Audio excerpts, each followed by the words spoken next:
On our farm, we raise elk. We raise them for meat production and for tourism.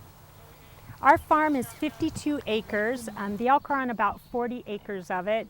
We try to sustain our herd right around 60 head of elk. When we have babies, we bounce up. When we butcher, we bounce back down.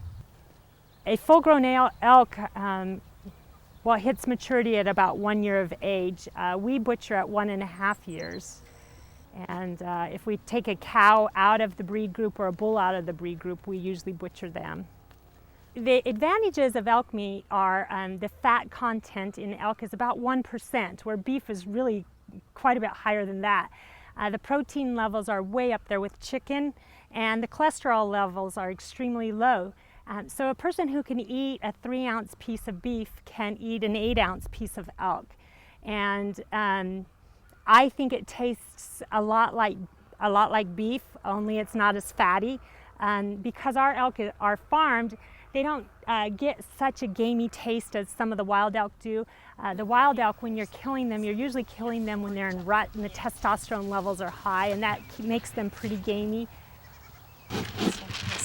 My favorite part about the whole farm is the bonding you have with animals. I mean, I have my absolute favorites that I dearly love, and there's that connection that you have forever. The man that had the herd before us had a bottle-raised elk that he asked would live her life out on our farm, and she's going to live her life out on our farm. And I understand that connection because I have that with my bottle-raised elk, JJ. And it's short for Jesse James. He was named after my son-in-law, whose name really is Jesse James. You don't want to bottle feed if you don't have to. However, JJ had to be bottle fed because his mother gave birth to twins. She took her first baby and wanted nothing to do with the second baby. He begged to nurse, and she kicked him and kicked him and kicked him. So on day 3, we intervened. And the chances of an elk having twins is 1 in 271. See, they're going to fight. Right now, they won't fight with their antlers. They'll only fight with their feet.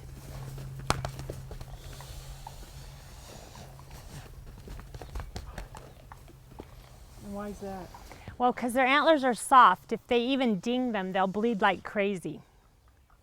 So they fight with their feet. And it's always they're always establishing who's dominant and who's the boss. And this goes on all year long.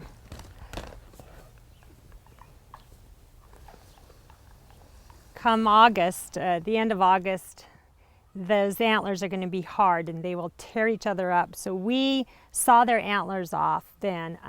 When we remove their antlers, there's no longer a blood supply in them, so it doesn't harm them to remove them. But if we don't, they can kill each other. We've actually had a 958-pound bull forklift a 1,180-pound bull into the air and shake him like a rag doll.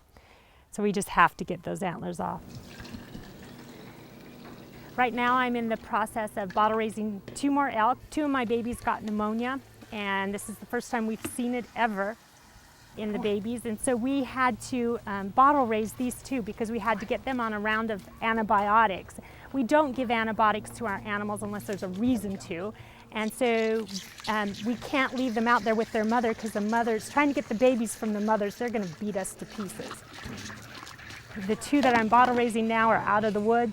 But now they can't go back to the moms because I've bottle raised. And so I'll bottle raise them until they're 3 months of age. At 3 months, when they lose their spots, their ruminants are totally active. They have 4 stomachs and they'll be able to start digesting all of their food, and so I'll be able to wean them then. But they'll always see me as mom. I always dreamed of having animals. I never dreamt this big though. I was quite surprised when we ended up here.